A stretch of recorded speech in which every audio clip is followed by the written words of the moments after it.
Émission spéciale élections législatives sur Sensation.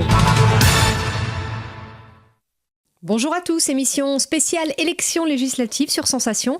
Nous recevons les candidats des premières, deuxième et 11e circonscriptions. Et avec moi, Marc Soriano, candidat de la France Insoumise dans la 2e circonscription, qui comprend, je rappelle, Chevreuse, Vélizy, Viroflay et Versailles Sud. Bonjour. Bonjour. Merci d'être avec nous. Alors, est-ce que vous pouvez, avant tout, vous présenter, nous expliquer pourquoi vous vous présentez à cette élection ? Alors écoutez, moi j'ai l'habitude de dire que je suis un ouvrier du spectacle. D'origine, je suis acteur, metteur en scène et maintenant écrivain. J'ai beaucoup travaillé dans la région de Saint-Quentin-en-Yvelines en tant que compagnie et donc j'ai fait du militantisme culturel ici, si je puis dire. J'ai essayé de monter pas mal de choses. Donc mon engagement d'origine, il est sur le terrain de la culture, sur le terrain des idées. Vous savez, entre la politique et la culture, les choses sont quand même très connexes, moi je pense.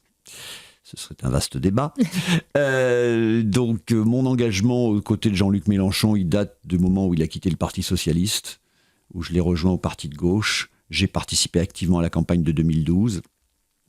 Et puis ensuite, les choses se sont un petit peu tassées. Et quand il a recommencé avec la France Insoumise sur de nouvelles bases, j'ai trouvé ça formidable. J'ai participé aux tables rondes de l'élaboration du programme et à son mouvement pour la 6ème République. Et j'y crois très fort et c'est pour ça que j'ai encore passé un cran là.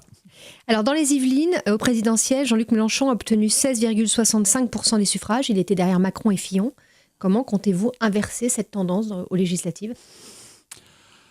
Avec la conviction, avec nos idées, en faisant comprendre aux gens qu'aujourd'hui, s'ils ne veulent pas d'un 3e tour social qui peut être très violent, il faut absolument que la gauche soit représentée dans ce Parlement pour faire contrepoids à ce qui s'annonce, qui est très clair, qui est un nouvel épisode du libéralisme autoritaire qu'on subit depuis trop longtemps, qui va trouver un nouveau coup d'accélérateur. Donc s'il n'y a pas une représentation nationale de députés pour contrer les lois El Khomri et autres qui arrivent, ça va se passer dans la rue et ça va mal se passer. Pour la circonscription, la 2e que vous représentez, quelles sont à votre avis les priorités ? Ou peut-être les choses qui n'ont pas été faites? Alors, cette circonscription, elle a toutes les facettes du pays. C'est-à-dire que c'est à la fois une circonscription verte, avec la vallée de Chevreuse, très importante, où l'écologie a beaucoup d'importance. Mais c'est aussi un espace où les entreprises sont très présentes, notamment à Vélizy, avec un petit morceau de la capitale du département, Versailles. Donc il y a beaucoup de facettes. C'est plutôt une circonscription qui se porte bien, dit-on. Le taux de chômage est assez bas. Mais enfin, si on regarde de près, il y a quand même pas mal de soucis dans certains endroits de ce côté-là.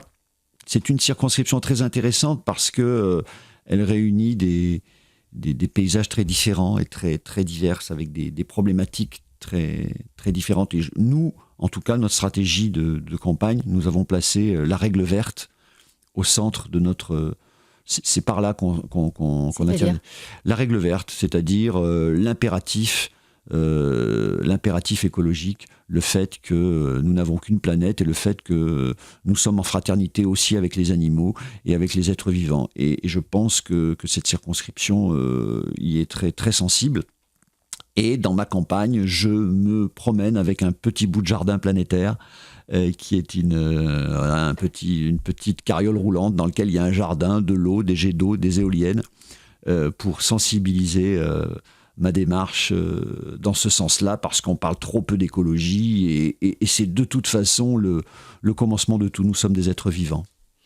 Vous parliez de Vélizy, effectivement, il y a quand même aussi beaucoup d'entreprises, donc de salariés. Voilà. Vous allez aussi, j'imagine, les protéger, parce que vous disiez, par rapport à la loi El Khomri. Voilà, par rapport à la loi El Khomri qu'il faut combattre. Elle va revenir dans sa version complète. C'est une loi qui détricote encore plus la protection des gens qui travaillent face à l'autorité, à l'autorité des entreprises.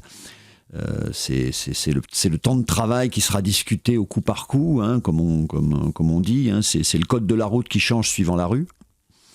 Et donc, nous, on est là pour défendre pour défendre les gens qui travaillent. Voilà, et on est pour une citoyenneté dans l'entreprise. D'ailleurs, je le dis au passage, nous sommes les seuls à défendre ça. La citoyenneté dans l'entreprise, ça veut dire quoi ? Ça veut dire donner des droits aux gens à partir du moment où ils sont employés. Comment comptez-vous exercer votre mandat de député ? Alors vous êtes engagé depuis un moment, vous l'avez dit face à Jean-Luc Mélenchon, mais ce serait une première d'entrée dans l'hémicycle. Et vous faites partie de toute cette génération de... Voilà, moi je n'ai aucune expérience politique, il faut dire les choses. Est-ce que c'est pas un handicap par rapport aux gens qui vont voter pour vous, qui voudraient voter pour vous ? Écoutez, on nous explique tous les jours depuis que le nouveau président que justement ce qui est magnifique, c'est que justement on accueille une nouvelle génération de gens qui justement ne sont pas issus de ces fameuses classes politiques, puisque le président lui-même s'est présenté à cause de cela comme un anti-système, du fait même qu'il proposait un renouveau politique.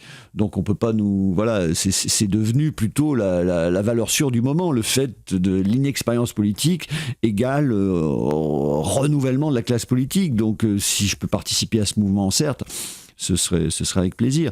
Mais la question de ce que je ferai, c'est déjà sur les lois de finances, qui est quand même le budget, c'est quand même la chose la plus importante. Je me battrai pour que ce pays investisse. Je me battrai pour que ce pays combatte vraiment l'évasion fiscale.